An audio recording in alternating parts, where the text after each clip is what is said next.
Primeiramente, eu quero dar as boas-vindas, dizer muito obrigado por vocês estarem aqui.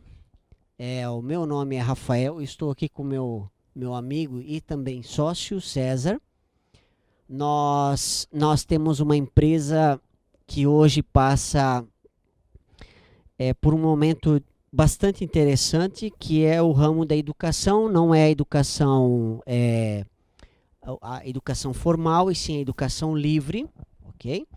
E nós estamos mais ainda especificamente na formação de cientistas na indústria, nas empresas de forma em geral. Cientistas, quando a gente fala cientista, vem na nossa cabeça aquele senhor, geralmente de cabelos grisalhos, um pouco bagunçado, né? Vem também guarda-pó, né? Branco, geralmente branco, e umas manchas amarelas, porque explodiu a metade das coisas. Muito reagente, e na verdade tem desse tipo de cientista, mas não só existe ele, né? Existem inúmeros. O médico é um tipo de cientista, e ele é prático também. Tem cientistas médicos na prática, atuando firmemente, como tem advogado também cientistas.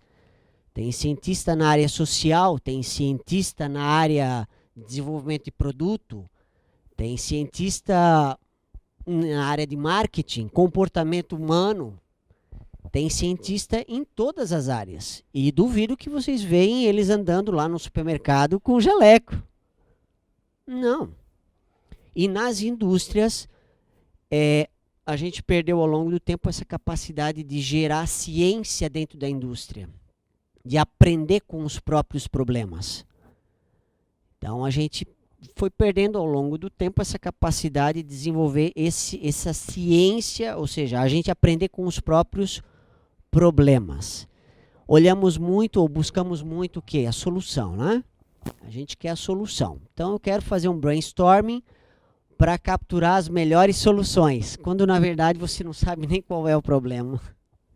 Não é à toa que eles convivem muitas vezes anos e anos e às vezes décadas dentro da empresa. É natural, claro. Você está cavando num lugar que não tem minhoca. O que você está esperando? Por isso que o problema persiste. Nunca passou pela cabeça que você está cavando no lugar errado? Ou você acha que isso é uma maldição? Sim, é uma maldição e só pode ser isso. Né? Ou é praga do último chefe que... E não é. Na verdade, a gente realmente tem essa proposta de formar o cientista dentro das indústrias, mas aliado à prática. Não adianta só a gente formar dentro da academia ou dentro de uma sala de aula e não levar ele lá no chão de fábrica, na vida real e mostrar, ó, é aqui que a gente faz o nosso produto. O biscoito é feito aqui. Ah, mas essa panela não é melhor. Pois é, mas é o que tem. É aqui que sai o negócio. Como é que a gente faz um produto bom nessas condições? Por isso que se chama desafio. Senão não seria desafio. Né? Aí seria fácil, né? Eu não preciso ninguém vindo dizer para mim que eu preciso trocar tudo e botar tudo robô. Para isso eu não preciso contratar ninguém. Eu preciso chamar alguém para dizer, ó, eu tenho isso aqui, o que, que dá para tirar o melhor disso aqui? E aí é que vem a ciência de perguntar antes. E aí eu perguntei para o César, mas o que que esse bem está ali no final? Né? O que que é esse cientista do bem? Porque na verdade é uma frase que você pode terminar com do jeito que você quiser. Parece aquela frase do Itaú, né? Feito para você. Eles nunca terminaram a frase. Aí você termina a frase do jeito que você quiser. Então aqui pode ser cientista do bem, de qualquer bem. Um bem maior, um cientista bem ralado, bem duro, bem esforçado, bem humorado, o bem que você quiser. Mas aqui esse bem ele é um adjetivo um pouco mais amplo. É um adjetivo que a gente vai usar para 5 esferas que eu vou apresentar para vocês. Não sei se tem aqui dentro alguém que trabalha já com uma empresa de educação, de treinamento. Tem alguém aqui? 1, 2, mais ninguém trabalha? Treinamento e educação ainda dentro da empresa, ele é visto como uma despesa. Certo?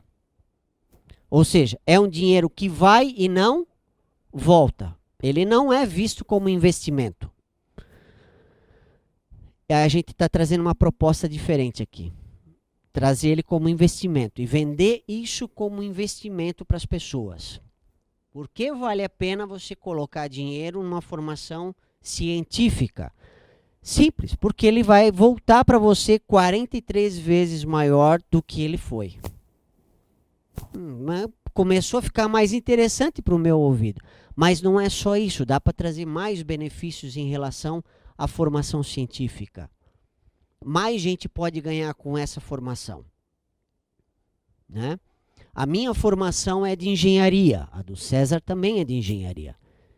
E uma das maiores decepções da minha vida foi depois que eu me formei, que eu fui para uma multinacional, trabalhando lá. E aí chega o meu chefe, né, o senhor Nivaldo, que eu tenho ele no meu coração, e ele diz assim: eu estou com um problema nesse produto aqui e eu preciso de um engenheiro para resolver. E aí eu tiro a capa, um S, na verdade era um R de Rafael, e aí eu tento resolver olhando para os livros. Mas os livros me dão os problemas tudo prontinho, tudo escrito, inclusive com as respostas no final. E na vida real não é assim. O problema não vem escrito em lugar nenhum. Você que tem que montar o problema. Aí esse é o primeiro problema. O segundo é, de alguma forma, interpretar ele. Ir lá no campo, ir no Gemba e ver o que está acontecendo. E fazer observações e perguntas. E perguntas, e perguntas, e muitas perguntas. Aí depois que tu vai coletar dados. Mas nada disso aconteceu. Então, nem na parte teórica, os meus orientadores, e nem na parte prática sabia a causa daquele problema. E aí eu fiquei decepcionado. Bom, eu passei 5 anos ralando, e agora que eu tenho que resolver um problema, eu não sei resolver um problema. Aí é que eu tive contato com um método científico, que é o que um médico faz com o senhor. Quando o senhor chega lá no médico, né, com uma dor abdominal, e aí você fala para ele que você está com uma dor abdominal. Tem 2 tipos de médico. Um médico que vai chegar e vai olhar para você e vai dizer: você deve estar com algum câncer. Então, segunda-feira vamos começar a quimioterapia. Você, claro, naturalmente vai aceitar, não vai? Não? Não vai, né? Pois é exatamente isso que eu faço dentro da empresa. Eu chego com um problema, o cara dá uma solução, vamos embora. É isso aí. E quanto mais alto a patente, mais eu acredito nele. Porque foi o senhor tal, ou a senhora tal quem falou. Eu não questiono ele. E tem outro tipo de médico, que ele vai fazer um monte de pergunta para o senhor. Vai elaborar algumas hipóteses. Ele vai dizer, olha, pode ser isso, pode ser aquilo, pode ser... E aí o que ele manda você fazer? Exames. Ou seja, agora tu vai coletar os dados para confirmar ou invalidar as minhas hipóteses, as minhas teorias. E aí, depois com o exame na mão, volta aqui, não é? Não é assim que funciona? Vem para o retorno. Aí agora vamos analisar os exames. E aí eu vou dizer para ti quais são as hipóteses que eu confirmei ou não. Qual dos 2 profissionais vocês preferem? Esse segundo é o cientista que eu falo para vocês. É desse profissional que está faltando hoje. E dá para alinhar isso com uma proposta um pouquinho diferente, que eu vou apresentar aqui para vocês. Muito bem. Essa aqui é a dona, acionista, o nome que vocês quiserem dar. Mas ela tem um interesse financeiro na empresa. E, naturalmente, uma empresa ela precisa de lucro como você precisa de ar para respirar. Mas eu pergunto para você, qual é o teu propósito na vida? É respirar? Não? Muito bem. Da empresa também não deveria ser. Aparentemente, muitas empresas se contentam só com o ar que respiram. Só com o lucro. É muito pouco. Uma empresa ela pode dar muito mais do que lucro só. Chega a ser medíocre você esperar de uma criança, né? O que você quer ser quando crescer? Um bom respirador. O que eu consiga respirar muito ar. E você pergunta para uma empresa, o que você queria ser quando crescer? Eu quero encher o bolso de dinheiro. Só isso? Você está falando sério, cara? Que é só isso mesmo? Muito bem. Essa pessoa, e ela não está errada em pensar em lucro, não tem nenhum pecado nisso. Mas só nisso, acho pouco. E quando eu só foco nisso, eu acabo cortando muitas vezes o músculo e deixo a gordura lá. Certo? Então, eu tenho 70 quilos, eu subo na balança, eu já fiz esse exercício. Com 70 quilos, subo na balança, meu peso ideal é 60. Opção 1, corto um braço, que dá 10 quilos, vou para 60. Posso fazer isso ou não posso? Posso. Ou eu posso mudar algumas coisas na minha vida, fazer mais exercícios, ou seja, suar mais, trabalhar, e não vai ser amanhã isso, e ir para 60. Qual dos dois é mais fácil? Qual dos dois é mais visto nas empresas? Quando o negócio aperta mesmo, corta o braço. Aí eu começo a ter uma empresa mutilada, né? E o pior, depois que a crise vai embora, e ela vai, ela sempre vem e vai, aí eu fico comprando novos braços. Aí eu compro um braço maior que o outro, mais forte. Fica um Frankenstein. Custa caro, demora para montar o Frankenstein e não é a mesma coisa. Porque perde a simetria. Claro que é a solução mais rápida, mas nem sempre é a melhor. Né? Bom, eu tenho um outro elemento aqui que além do cientista é a pessoa que trabalha lá, o funcionário, o profissional. Esse cara tem outras preocupações na vida. Ele ouviu falar de uma indústria 4.0, né? E que vai demitir muita gente, porque vai entrar robô. Sim, o mundo vai mudar, ele sempre mudou. Qual é a novidade? Ou vai pensar que ele vai ser igualzinho? Não. Então tu vai ter que escolher onde é que tu quer estar, porque vai ter profissões em que o robô vai ser ainda caro, perto da mão de obra. Então eu não vou colocar robô. Então a mão de obra ainda vai existir, só que eu vou pagar uma merreca. E de outro lado eu vou ter alguém para construir o robô, analisar dados. E qual lado que você vai estar? Porque ali no meio vai ter um buraco. E hoje tem muita gente ali no meio. E esse cara está preocupado, claro. Né? Ou preocupado em pagar mais, receber um pouquinho mais de salário. Preocupado também em que a minha performance não está boa. Preocupações que ele tem. Outra preocupação que vem do fornecedor da empresa. Geralmente é o primeiro a ser malhado, né? É o problema do fornecedor. Até porque ele depende muito de mim. Eu já bati muito em fornecedor. E não adianta bater. É que nem criança. Tu bate, ele não muda. Não vai educar nunca. Então, até parece que o fornecedor, ele é um inimigo. Eu não trato ele como um parceiro meu. Eu trato como ele inimigo. Né? Aqui, ó. Fornecedor mandando lotes bons e o meu cliente rejeitando. Aí depois quer que eu faça qualidade como? Então, são preocupações que esse cara tem. Tem um outro personagem bastante interessante, que é esse grupo de pessoas aqui que estão fora do meu CNPJ. Né? A sociedade e a comunidade, elas ficam toda hora cutucando também essa empresa, mas de outra forma. Né? Então aqui, ó, eu continuo formando, ou seja, as escolas continuam formando pessoas com deficiência que não estão alinhadas com o que você quer. É só vocês olharem as escolas de hoje. Produzindo pessoas para um mundo que ou já passou de 1930, né?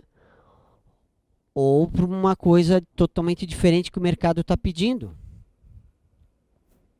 Quem trabalha com Lean sabe muito bem, né? Que o cliente está pedindo agora pastel de banana. E eu continuo produzindo o pãozinho. E vai ficar no estoque. E produto no estoque fica mais barato. Então vai ter um monte de profissional qualificado, porém no estoque. A preço de banana que não vai servir para muita coisa. Além disso, eu tenho dentro da sociedade pessoas que cuidam dos meus filhos. Eu vou cuidar de um jeito que às vezes não interessa para você como empresa. Porque ninguém vem sozinho, vem com família, né? Vem com saúde também. Os próprios concorrentes, eu posso enquadrá-los aqui também como um ser, uma entidade fora do meu mundo.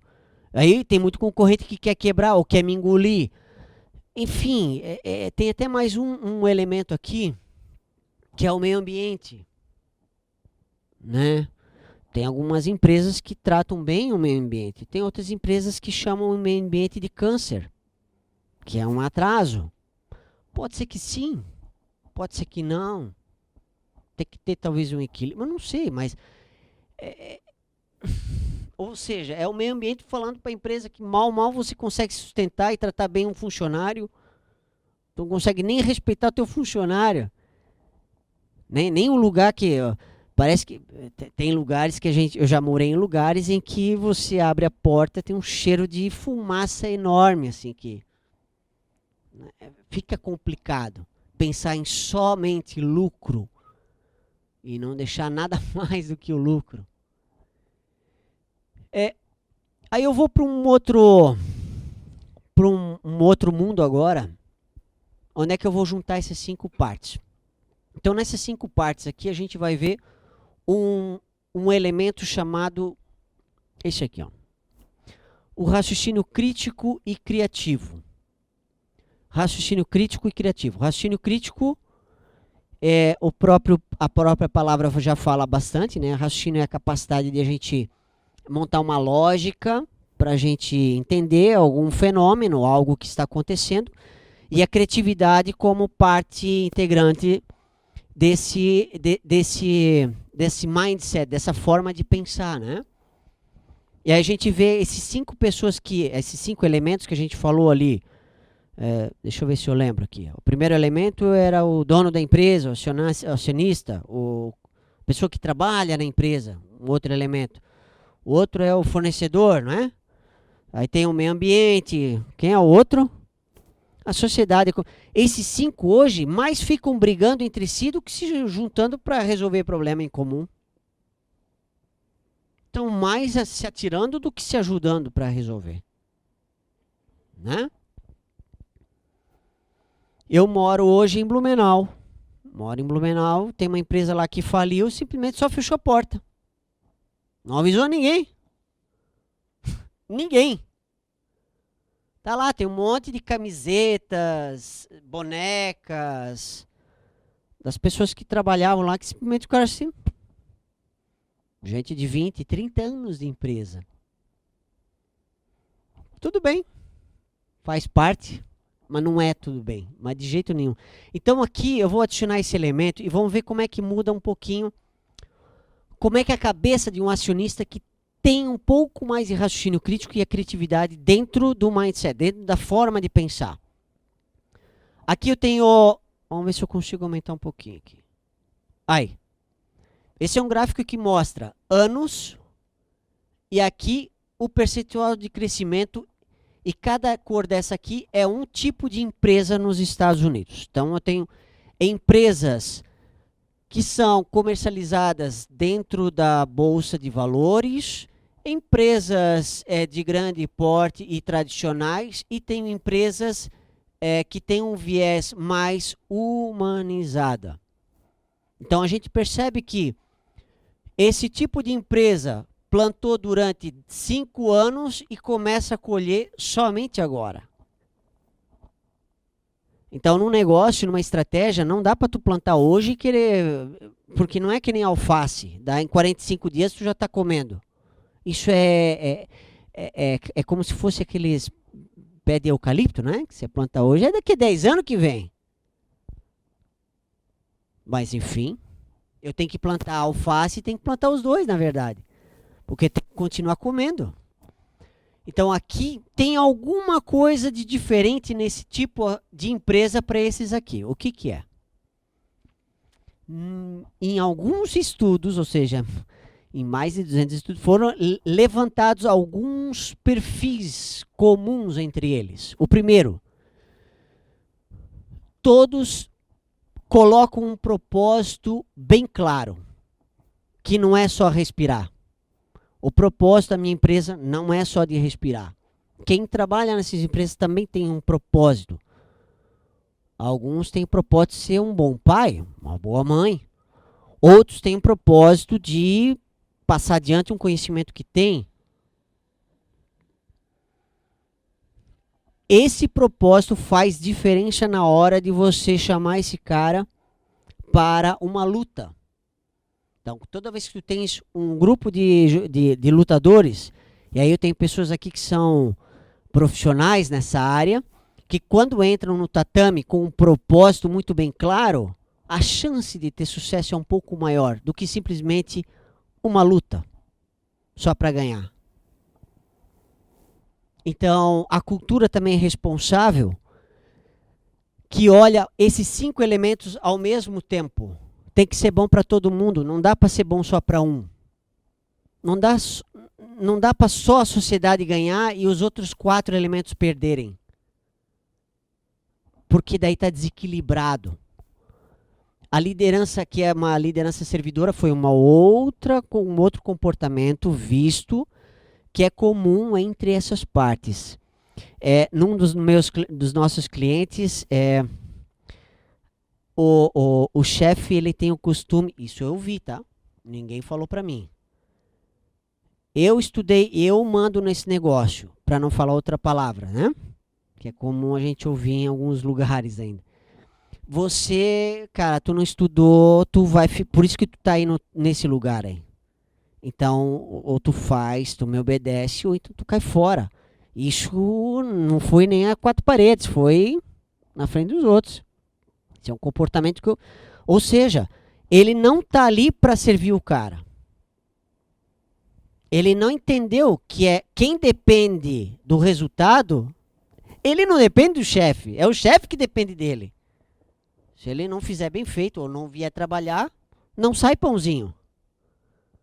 Eu preciso do padeiro por enquanto. Então, quem serve quem aí? Então, eu preciso dar condições para esse operador fazer bem feito o trabalho dele.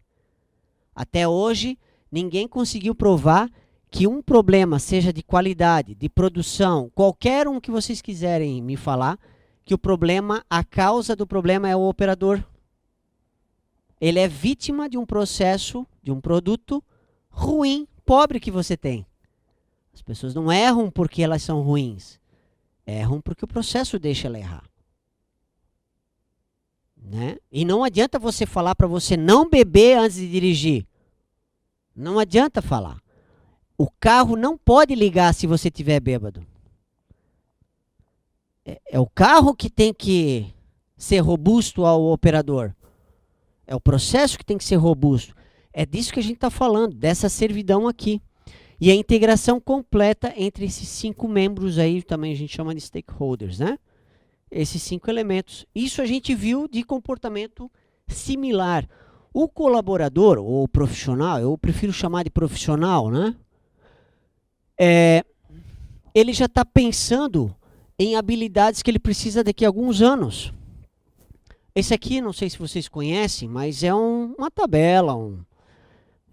Isso vem do World Economic Forum, que fala sobre as futuras habilidades. Isso em 2015 veio essa lista, e eles atualizaram essa lista aqui. Olhando para o futuro, olhando vários cenários, não só econômicos, mas de meio ambiente e de processo também, indústria 4.0, enfim. Olha quem está em primeiro lugar aqui. Deixa eu ver se eu consigo aqui. Olha lá. Ó. Então, a capacidade de resolver problemas complexos continua em primeiro lugar. E o raciocínio crítico vem em segundo lugar. Ou seja, eu preciso ter gente fazendo perguntas, pensando mais e fazendo menos. É o que eu falo pro meu filho. Tu sempre vai pensar, meu filho, ou antes de fazer a caca, ou depois. Tu sempre vai pensar. Geralmente, quando você pensa antes, dói menos, custa menos e sai melhor o resultado. Ou tu vai pensar depois que tu fez. Aí o custo pode ser diferente. né? Então, criatividade entra em terceiro lugar aqui. São habilidades que sim, eu preciso começar a olhar isso com um outro olhar, né? Aí vem a outra parte, vamos dizer assim, feeling, aquela coisa que ainda a gente tem dificuldade de mensurar, mas existem critérios neurológicos que eu consigo mensurar o quanto que esse cara pode ser produtivo pelo bem do estado de espírito que ele está. Pessoas que estão totalmente desmotivadas ou desencantadas com alguma coisa, é melhor ficar em casa, porque além de não ser produtivo, ainda incomoda ou atrapalha os outros. E as razões por ele estar assim são inúmeras. Muitas vezes nem estão dentro da empresa, né? Mas sim, a produtividade deles é baixíssima. Aqueles que estão satisfeitos com o que faz, ou fora, ou dentro de casa, ou fora, ou dentro da empresa, têm uma produtividade boa, entregam aquilo que você está pedindo. Esse é o cara engajado, entrega um pouquinho mais do que pede. Né? O engajamento é aquele cara que tu pede e ele participa. Ó, final de semana tem hora extra, preciso de alguém aqui. Quem pode vir aqui? Aí, esse é o engajado. Eu tô dentro. E esse outro cara ali, esse aqui tu precisa lapidar bastante. Esse cara aqui é ele que pede pro pessoal fazer hora extra. Pessoal, a gente tá ruim, não estamos produzindo, não precisamos ficar. É parte dele isso. Ele não espera um chefe ou um líder falar. Isso aí, tanto é que quando ele aparece, o dono já fala, esse cara tem que subir, tem que ir para cima. É um comportamento de liderança. Agora, para chegar nesse cara aqui, aí tem alguns elementos que daí eu vou convidar o César para falar um pouquinho de como é que dá para chegar nesse cara que é vamos dizer assim, a cerejinha do bolo, que sim, a gente consegue desenvolver e chegar nesse nível aí por meio dessa formação científica, mas com um propósito que não é só lucro, é um pouco mais além disso aí, né? Vamos lá então, pessoal. Só rapidinho o que o Rafael falou. Ele comentou sobre um cenário praticamente destrutivo, né? Onde eu tenho 5 partes aqui de um todo, em que eles têm uma interface, né? Mas na verdade não é interface, né? Todos estão inseridos uns nos outros. Esse é o pensamento que tem que ser. Então, o funcionário ou profissional está inserido na empresa, a empresa está inserida na sociedade, o fornecedor está inserido na sociedade e a sociedade por si está inserida no meio ambiente. Então, não é interface, é inserção, né? Então, como é que surgiu a ideia do cientista do bem? A gente precisa pegar um cara que vai fazer mudar tudo isso aí. E esse cara, esse ator principal aí, a gente destacou como o profissional, né? Vai partir dele essa mudança toda. E essa é a ideia do cientista do bem. Então, como é que a gente vai fazer esse cara aí ser o ator principal dessa mudança de interfaces para inserção um no outro? A gente propôs um fluxo aqui para trabalhar com esse cara aqui, porque esse cara aqui, estando somente satisfeito, lembra aquele slide anterior ali, somente satisfeito não vai servir. Eu preciso de cara inspirado para fazer isso aí. E a grande pergunta é como é que eu inspiro esses caras aí. Então, a primeira ideia surge do seguinte: a gente precisa dessas pessoas, né, e precisa dar projetos para essas pessoas fazerem, executarem, né? Só que esses projetos aí, eles precisam estar conectados com propósitos da empresa. Lembra do ar que o Rafael falou? O ar. Então precisa gerar esse ar aí para a empresa respirar, né? Eu preciso conectar indicadores da empresa com habilidades do próprio profissional. E aí aqui exemplos que a gente faz são reduções de custo responsáveis, né? Ou otimização, falando até melhor, né? Uma melhoria de confiabilidade de produto, né? E por aí vai. A gente sempre coloca a palavra responsável atrás, porque não adianta eu fazer um produto com um custo mais baixo que o meu cliente com um processo poluente, né? Poluente dentro da lei, sabe? Hoje ninguém mais faz poluição fora da lei, mas existe poluição dentro da lei, né? Então, uma etapa A é exatamente conectar esses propósitos da empresa com os projetos que ela precisa, né? Porque a gente precisa dar o ar para a empresa. Numa segunda etapa, a gente vai precisar engajar o pessoal, ou engajar o cientista. E como é que a gente engaja ele? Vamos passar do satisfeito para o engajado, né? A segunda etapa. Já vou falar do inspirado. Como é que a gente precisa? Lembra daquelas habilidades do profissional do futuro, do World Economic Forum? Então, a capacidade de resolver problemas complexos é a primeira. Então, o profissional do futuro vai precisar dessa habilidade. A segunda qual que era? Vocês lembram? Alguém lembra? Raciocínio crítico. E a terceira, qual que era? O Rafael não falou. A criatividade. Olha só, então a gente precisa trabalhar isso aqui como base de tudo e aliar isso ao método científico. O que é o método científico? Ele é o que trouxe a humanidade até aqui. É como se gera conhecimento. Então, o que nós temos aqui como parte da formação? Essa base do raciocínio crítico. Alguém me perguntou no stand ali embaixo, a gente está com o stand, até depois fica o convite para vocês irem lá no stand. Alguém me perguntou ali embaixo, assim, quais são as ferramentas que você usa? Aí falei, a gente pode usar várias ferramentas, mas a principal e a primeira é o raciocínio crítico e criativo. Porque daí vai direcionar o que se precisa ou não. Essa capacidade de fazer perguntas e essa criatividade de fazer perguntas, porque também é necessário uma criatividade muito grande para fazer perguntas. Isso vai direcionar o que a gente precisa, né? O que aquele projeto da empresa vai precisar. Essa é a ideia, né?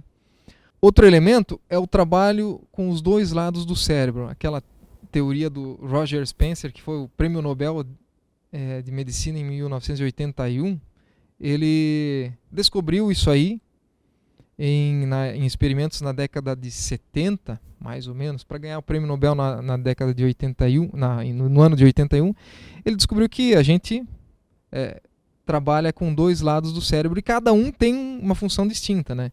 O lado esquerdo, lógico, o lado direito, o emocional, né? Então a gente trabalha com raciocínio crítico e criativo. Esquerdo e direito. Essa é a junção, né? O indutivo e o dedutivo. Para eu induzir um conhecimento, eu tenho que ser crítico. Para eu deduzir, eu tenho que juntar todas as etapas. Aí tem que ser criativo, né? Essa é a ideia do pensamento com os dois lados do cérebro. E por incrível que pareça, tem um cara chamado Leonardo da Vinci, que todos já devem ter ouvido falar. Falava isso em 1400 e alguma coisa lá, que você tem que, para entender como é que funciona a natureza, você tem que primeiro ser crítico e depois desenhar. E ele era bom nisso, né? Você tem que desenhar. Então, ele comprava uma pomba, um pássaro na feira para ilustrar. Aí o que ele fazia?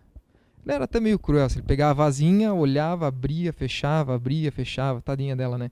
Mas ele queria entender como é que ela batia essa asa, né? Então ele abria, fechava, fazia... Existem esses relatos aí dos experimentos com o Leonardo da Vinci. E ele propunha esse trabalho com os dois lados do cérebro.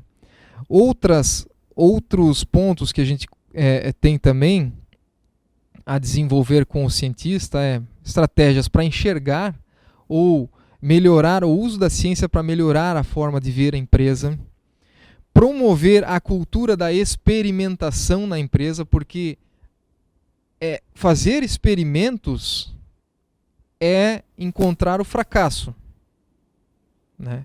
Se você só teve sucesso, você não fez um experimento bom. Não adianta.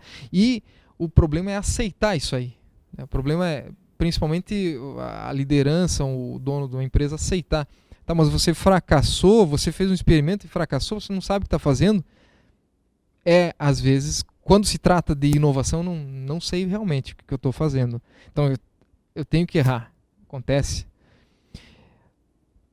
Trabalho com mentalidade de crescimento e originalidade para fomentar esses experimentos. Agora, assim, ó, isso aqui faz o pessoal encontrar as habilidades, né? Aquelas do World Economic Forum, né? E ajuda a engajar, mas não inspira. Não.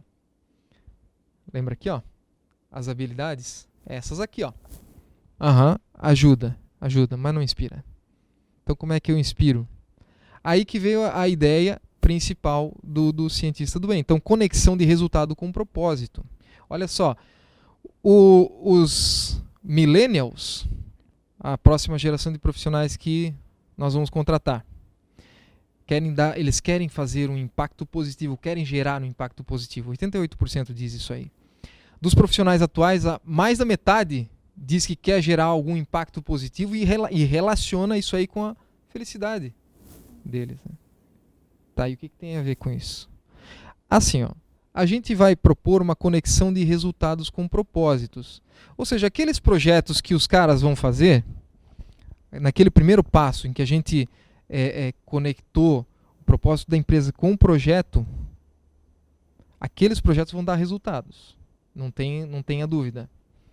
E a proposta aqui é que parte destes resultados fomentem projetos sociais conectados com o propósito da pessoa.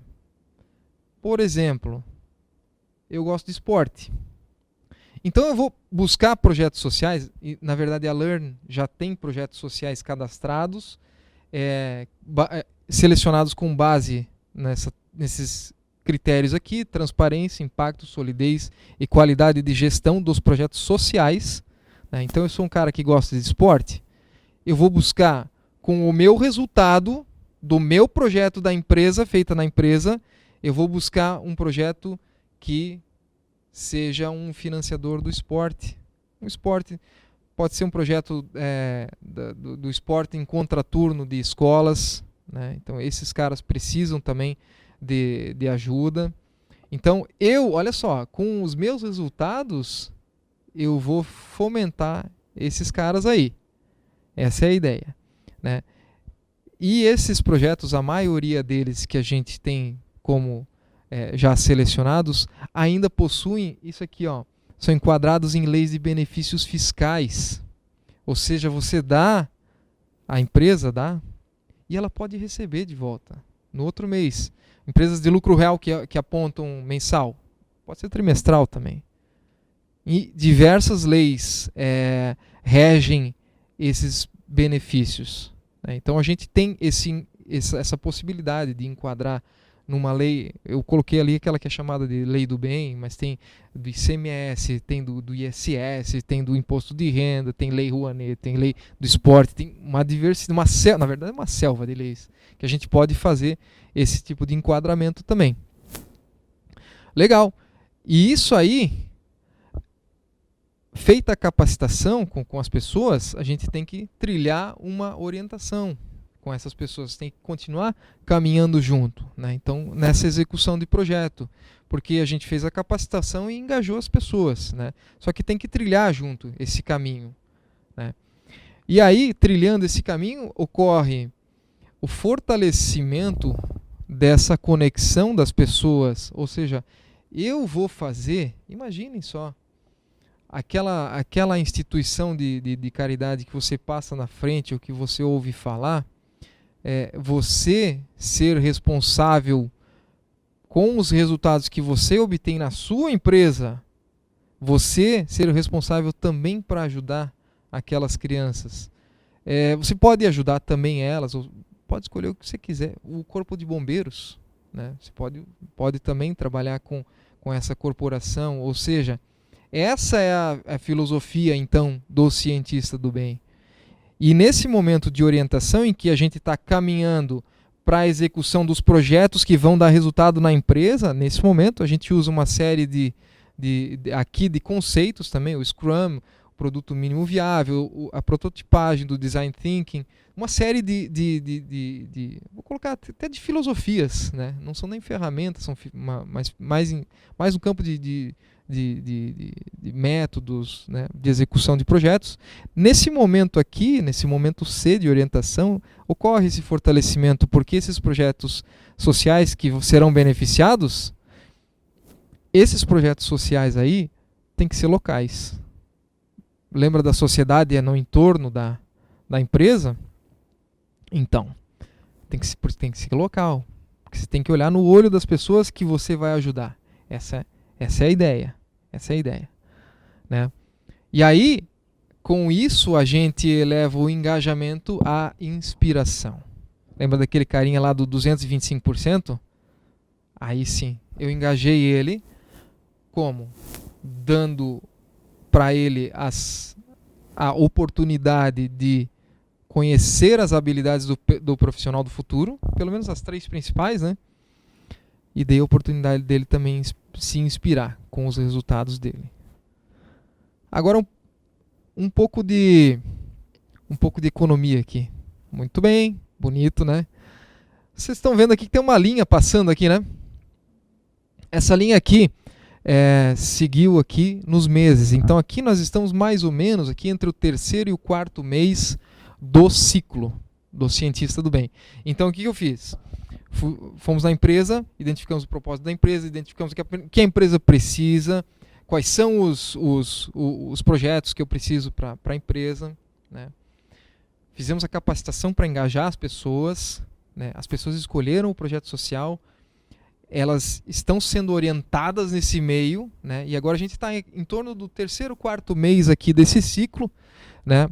E aí aqui começa o fluxo de caixa, né? Então vamos falar um pouco a língua do acionista também, né?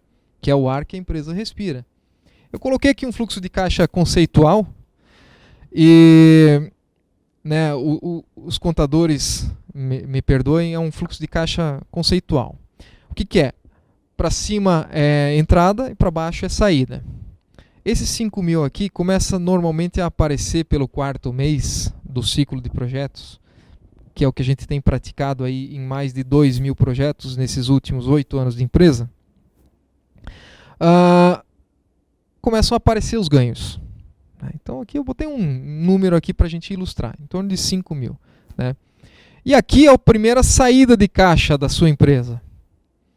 O que é esse 500 mais 500? É normalmente um percentual, né, que é viável e que a gente combina em contrato com as empresas, que é a saída que vai ser para o projeto social, que é 10% do ganho, né, e 10%, e o que é o outro 500? É o 10% da Ida Learn, né? Nós também precisamos respirar, certo? É aqui que vai começar as saídas e entradas do projeto. Ou seja, se não tem entrada, não tem saída. Esse é o combinado, né? Segundo mês ali, ó, já mais ações entraram. Aqui estamos no 5º mês, no 2º mês de ganho, né? Estamos aqui no 5º mês. Já temos um pouco mais de ganho, entraram mais ações do projeto, o projeto começa a tomar mais corpo, começa a dar mais resultado, né? E aí, né, a gente tem a saída, né, do 10% para o projeto social e para a Learn. Olha só o que acontece aqui. Em empresa que tem lucro real com contabilidade apontada mês a mês, olha o que tu pode fazer. Que é aquele 500 lá. Aquele 500 aparece porque eu dei para um projeto social no mês anterior. Mas que mágica é essa? Sim, se o projeto está enquadrado numa lei que reverte 100%, não é exatamente uma entrada, tá? É uma economia em impostos. E aparece mais uma coisa ali ainda.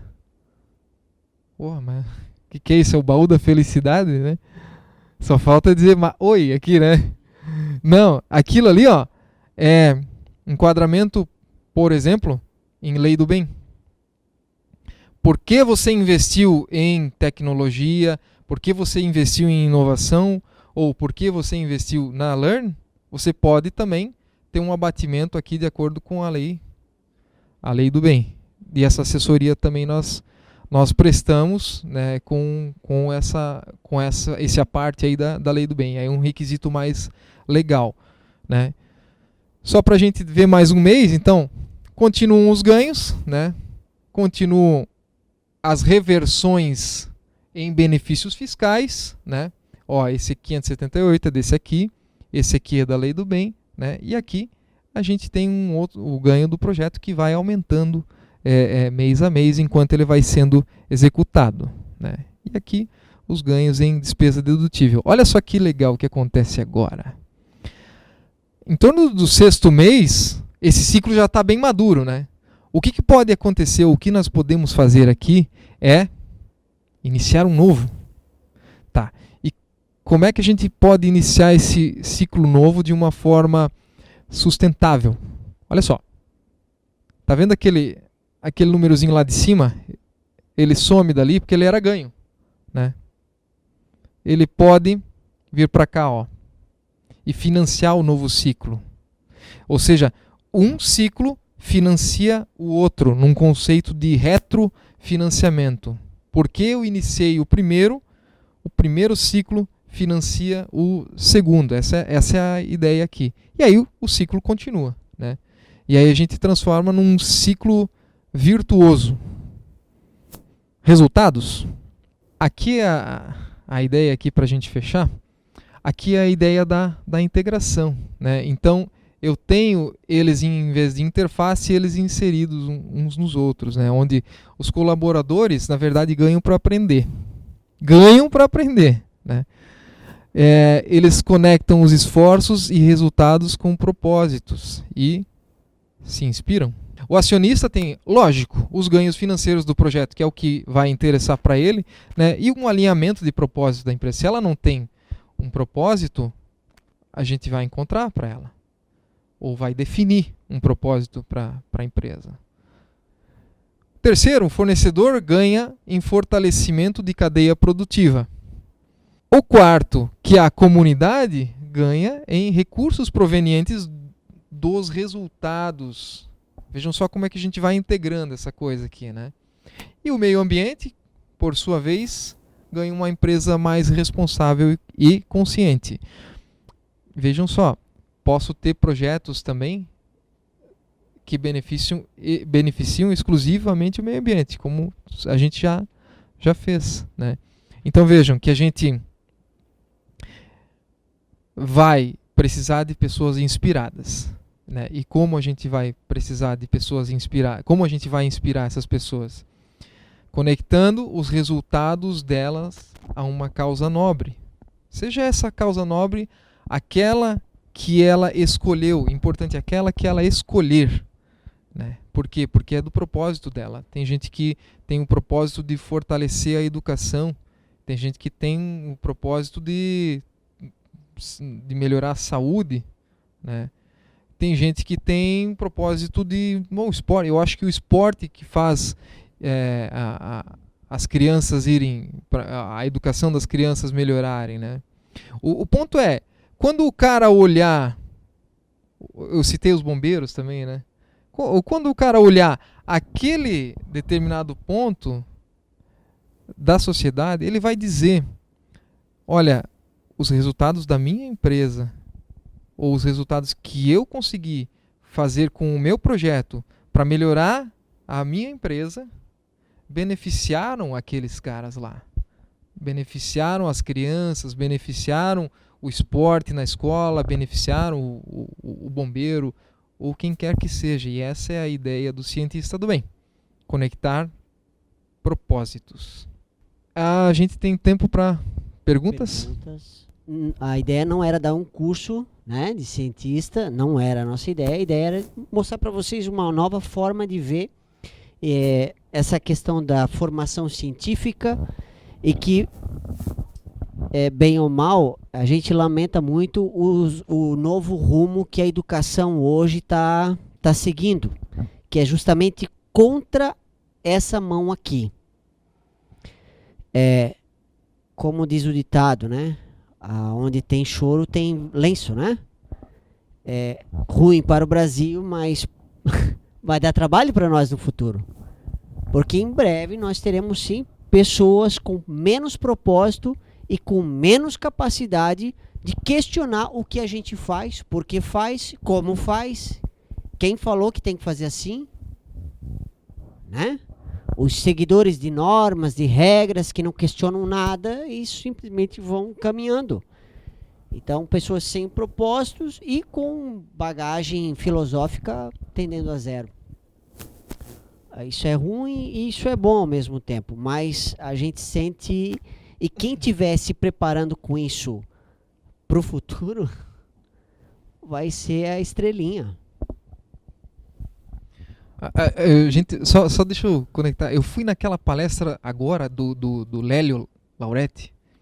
Ele me encaixou muito legal aqui. Ele falou da ética, né? Ele colocou o século XX como o século do comércio.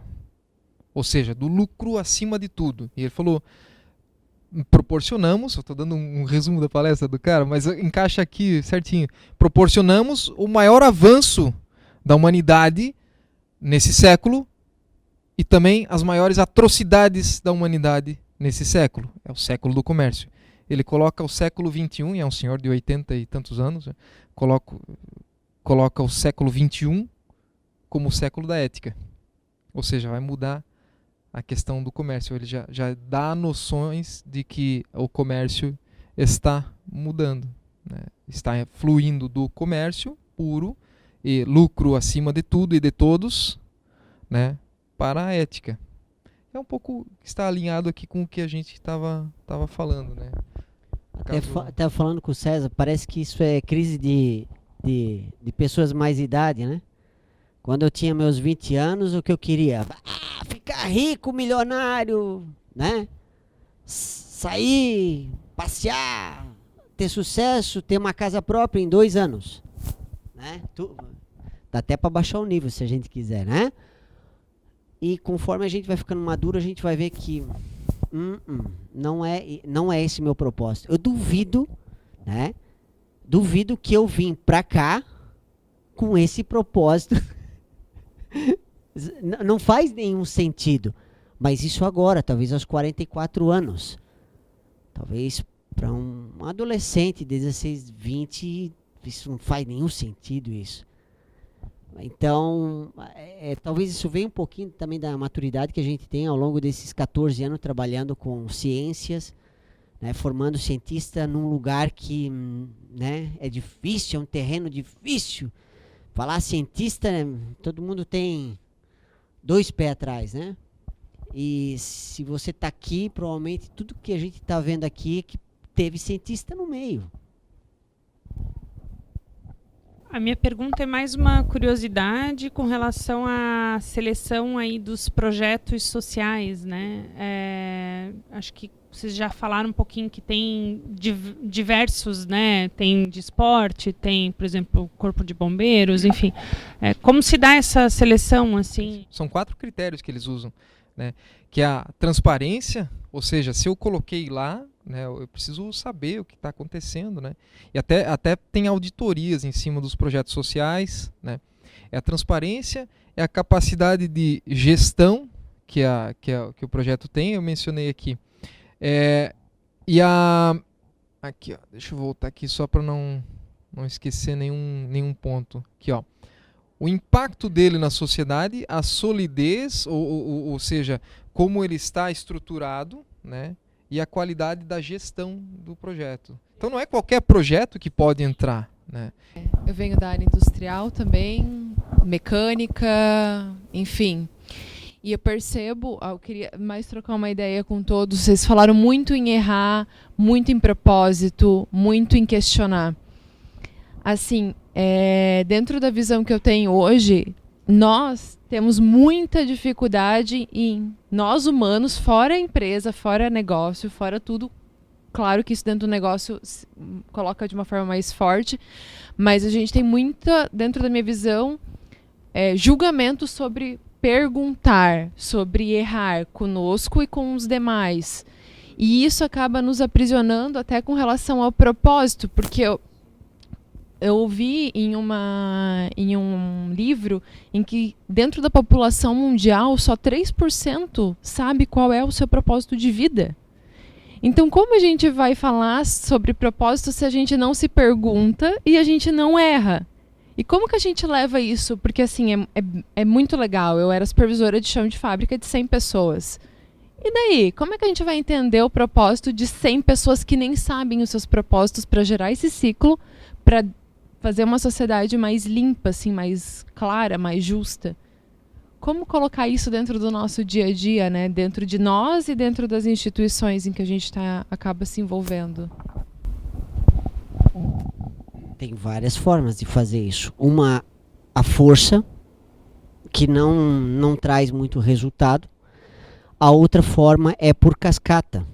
Nem todos estão preparados para esse tipo de conhecimento. Então, a gente começa sempre pela lei do mais fácil. O que é esse mais fácil? Tem pessoas que já pensam assim, que já são assim, só não têm o conhecimento assim, essa metodologia alinhada. Então, esse tipo de pessoa, o esforço que nós fizemos para formar ou transformar é muito pequeno. E esse cara acaba sendo um aliado para nós. E aí eu começo a ganhar corpo. Né? E tem um outro grupo de pessoas em que eu preciso fazer um pouco mais de esforço.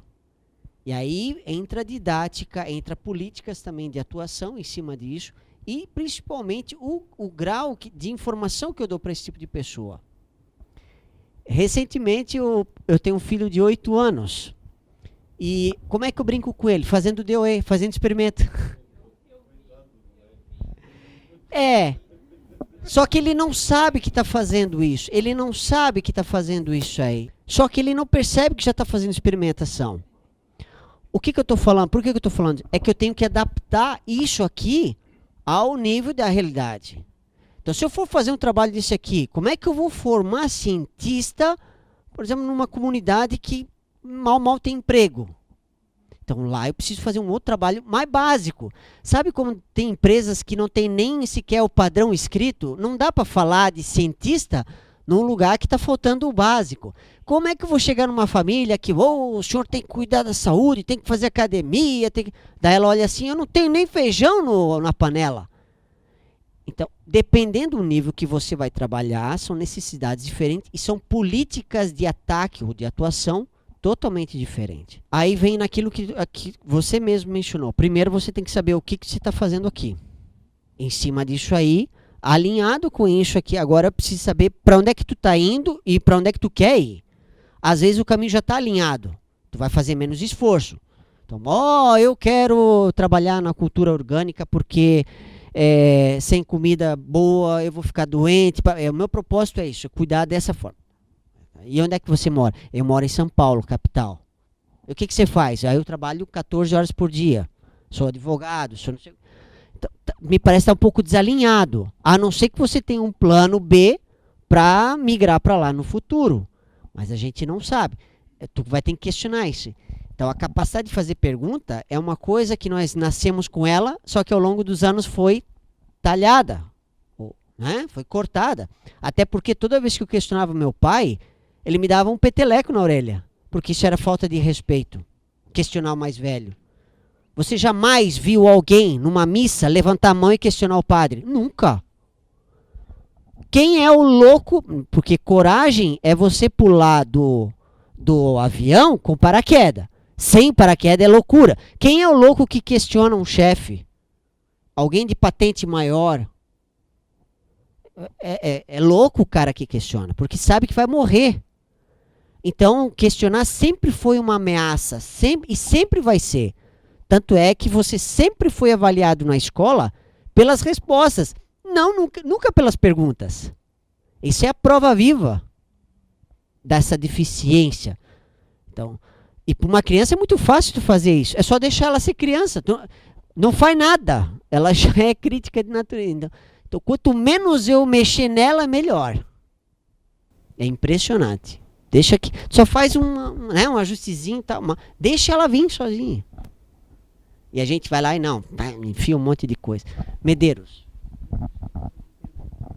Eu sei que o tempo de vocês está estourando, mas a minha colocação acho que tem um pouco a ver na linha do que você falou. Se eu entendi a sua preocupação, está relacionada em quais são os propósitos de cada pessoa, ou qual o propósito de cada pessoa dentro da empresa. E a minha reflexão aqui com o grupo e com vocês está super legal essa proposta de vocês, e eu acho que vale a pena a gente refletir que ela começa pela definição clara da empresa, pelo que eu entendi do que vocês falaram, qual é o propósito da empresa. E no momento que isso está claro para a organização, qual é o propósito da organização, desculpa, talvez ajude a alinhar ao propósito das pessoas. E aí vamos até olhar um exemplo, eu gostaria de colocar esse exemplo do Corpo de Bombeiros aqui de Joinville, que é um corpo de bombeiros voluntários, e é uma organização. E qual é o propósito dessa organização? Vou refletir rapidamente. Salvar vidas. E qual é o propósito daquelas pessoas que estão lá, trabalhando como bombeiros? Qual é o propósito delas? Salvar vidas. Então houve um encontro, né? O propósito da organização com o propósito das pessoas. E aí eu peço para vocês aí como especialistas, né? Quando vocês entram numa empresa, qual é a primeira pergunta que vocês fazem em relação ao propósito da empresa que vocês vão trabalhar para elas? E como vocês ajudam a empresa a refletir sobre o seu propósito? Acontece que tem algumas empresas que nunca pensaram nisso, né? E pelo que a gente tem visto, a maioria não pensou nisso. A maioria. Porque o grande motivador da empresa sempre foi o lucro, né? Aliás, né, o seu Lélio aqui falou, século XX, século do comércio. O que é comércio? Dinheiro e acabou. Vamos para casa.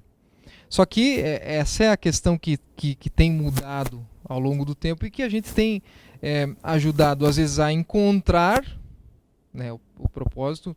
Às vezes já existem diversas ações nesse meio ali, ou criar, né? Se não há algo claro, a gente precisa, então, criar. Então, as perguntas são sempre nesse sentido. Do que você já tem, algumas empresas têm as questões ambientais muito fortes, né? Talvez por legislação que pega pesado com eles, né? Então não é um propósito, é uma coisa que é meio que obrigatória, né? Mas a gente pode transformar isso sim num propósito, né? Então ou encontrar, se não encontrou, a gente cria. Então a gente tem que criar isso aí. Segurança no trabalho, Medeiros, é um propósito que muitas empresas têm, de não ferir vidas, né? E algumas até ultrapassam a barreira da lei, mostrando até para os funcionários que isso é muito mais importante que... Então, se tiver que parar uma produção, pare a produção. Eu, diretor, eu dono, estou autorizando você a fazer isso. Depois a gente vai ver o resultado. A gente sabe que isso impacta no lucro, impacta no negócio, né? Mas esse é um problema? É um problema. Só que eu vou ter um problema muito maior se eu estiver indo contra um propósito que é não ferir ninguém. O meu negócio não pode matar ninguém.